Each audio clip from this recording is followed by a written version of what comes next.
Morning, students. The students of 8th class, we will start with the second chapter, The Age of Revolution. Revolution refers to the drastic change in the society which has an impact on the social, cultural and political spheres of life. Revolution का मतलब क्या होता है बेटा? कुछ revolve करना, कुछ change करना, कोई ड्रास्टिक चेंज लेके आना सोसाइटी में, जिसका हमारा सोशली, कल्चरली और पॉलिटिकल स्फीयर्स ऑफ लाइफ पे बहुत ज़्यादा इफेक्ट पड़ता है. So revolution means to bring something change in the society में चेंज सोशली भी करेंगे, कल्चरली भी करेंगे और पॉलिटिकली भी हमारा चेंज आएगा. The age of revolution denotes the period from 1775 to 1848. इस टाइम पे हमारा एज ऑफ रेवोल्यूशन शुरू हो गया था, चेंजिंग्स आनी शुरू हो गई थी. During this period many revolutionary movements took place. इस टाइम पे बहुत सारी रेवोल्यूशनरी मूवमेंट्स शुरू हुई थी. ठीक है, बहुत सारे लोगों ने रिवॉल्ट किया था, चेंजिंग्स करनी शुरू की. The most important arousing them are the American and the French revolution. सबसे ज़्यादा बड़ी कौन सी आई? अमेरिकन रेवोल्यूशन आई एंड फ्रेंच रेवोल्यूशन आई. वहाँ पे चेंजिंग्स आई. American revolution ended the colonial rule in America. जब अमेरिकन रेवोल्यूशन आई तो उसने वहाँ पे जो कॉलोनियल रूल था उसे ख़त्म किया एंड एस्टेब्लिश द डेमोक्रेसी. वहाँ पे क्या आई? डेमोक्रेसी, जैसे हमारे इंडिया में डेमोक्रेसी है. While the French revolution overthrew the monarchy and made a France republic. French revolution जब ख़त्म हुआ तो वहाँ पे फ्रेंच में क्या था? फ्रांस में क्या था? मोनार्ची मतलब मोनोपोली थी. जैसे कि आपकी कोरिया में क्या है? मोनार्ची है, मोनोपोली है.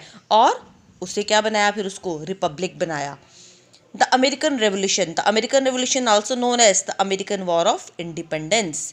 जब रेवोल्यूशन का नाम आता है तो इसका मतलब युद्ध छिड़ गया, अमेरिकन वॉर ऑफ इंडिपेंडेंस शुरू हो गई. It was the first organise political movement in the modern history. इस मॉडर्न हिस्ट्री में सबसे पहली पॉलिटिकल मूवमेंट शुरू हुई थी.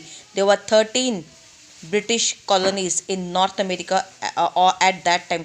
13 कॉलोनीज थी वहाँ पे. They rejected the rule of parliament of Great Britain. उन्होंने ग्रेट ब्रिटेन के जो पार्लियामेंट के रूल्स थे उसको मानने से रिजेक्ट कर दिया. The people fought for the rights and finally achieve the independence. लोगों ने अपने हक के लिए लड़ा और एट लास्ट उनको क्या मिली? आज़ादी मिली. Establishment of the British colonialism America. कैसे बनी थी ब्रिटिश कॉलोनीज अमेरिका में? कोलंबस ने क्या किया था? अमेरिका डिस्कवर किया था 1492 सी में. France, Holland, England started establishing their colonies in America. France ने, हॉलैंड ने, इंग्लैंड ने अमेरिका में अपनी क्या बनानी शुरू कर दी? Colonies. From the 17th century onward people starting settling here. 17 century के बाद लोगों ने वहाँ पे रहना शुरू कर दिया. They were mostly in the European countries. वो सारे के सारे यूरोपियन कंट्रीज थे.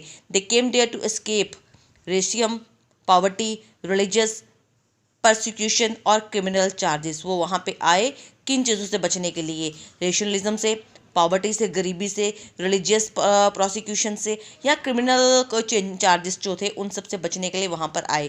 As a result 13 colonies develop होगी यहाँ पे अमेरिका के ईस्टर्न कोस्ट के साथ. A majority of settlers were from the England. ज़्यादा लोग इंग्लैंड से थे. These colonies began to be controlled by the British parliament. और ब्रिटिशर्स ने उसको कंट्रोल करना शुरू किया. द 13 ब्रिटिश कॉलोनीज, वो जो 13 कॉलोनीज थी उसके बारे में पढ़ेंगे. पहले आ जाएगा southern colonies. At first the British establish the settlements in the south. सबसे पहले साउथ में शुरू किया ब्रिटिश ने एंटर होना. The climate and the soil of the area was very suitable for the agriculture. वहाँ की मिट्टी बहुत अच्छी थी, जलवायु बहुत अच्छी थी एग्रीकल्चर के लिए. Therefore the settlers established large farm. वहाँ पे लोगों ने बड़े बड़े फार्म्स बनाए. These farm was cultivated by the slaves. जो दास थे उनके द्वारा, गुलामों के द्वारा वो कल्टीवेट किए जाते थे. The settlers become prosperous and establish more colonies in south. जो लोग वहाँ पे सेटल हुए थे वो बहुत ज़्यादा अमीर हो गए. उन्होंने और कॉलोनीज साउथ में बनाना शुरू कर दी, जिसमें से 5 बेसिक कॉलोनीज थी. Virginia, Maryland, North Carolina, South Carolina and Georgia. North colonies, the people who settled the northern colonies, उसे क्या बोलते थे? Puritans. They were came to America in search of freedom to follow their own form of Christianity. वो वहाँ पे settle हुए थे अपनी खुद की क्रिश्चियनिटी फॉर्म करने के लिए. They were hard working people. They led very simple lives. The northern colony destroyed as manufacturing and shipping centre.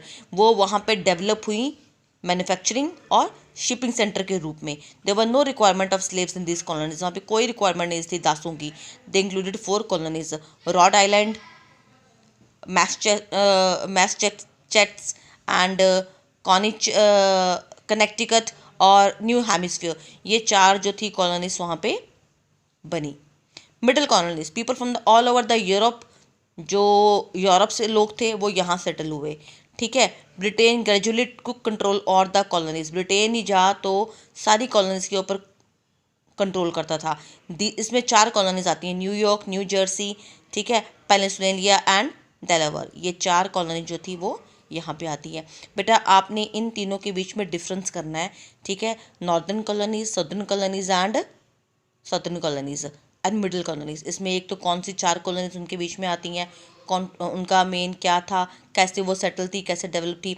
जैसे कि आपकी नॉर्दर्न कॉलोनीज में मैन्युफैक्चरिंग और शिपिंग सेंटर मेन थे, स्लेव्स की ज़रूरत नहीं थी। सदर्न में स्लेव्स की ज़रूरत थी। और यहाँ पे जो था, यहाँ पे ऑल ओवर यूरोप में आए हुए थे लोग, वहाँ पे लोग क्रिश्चियनिटी फॉर्म करते थे।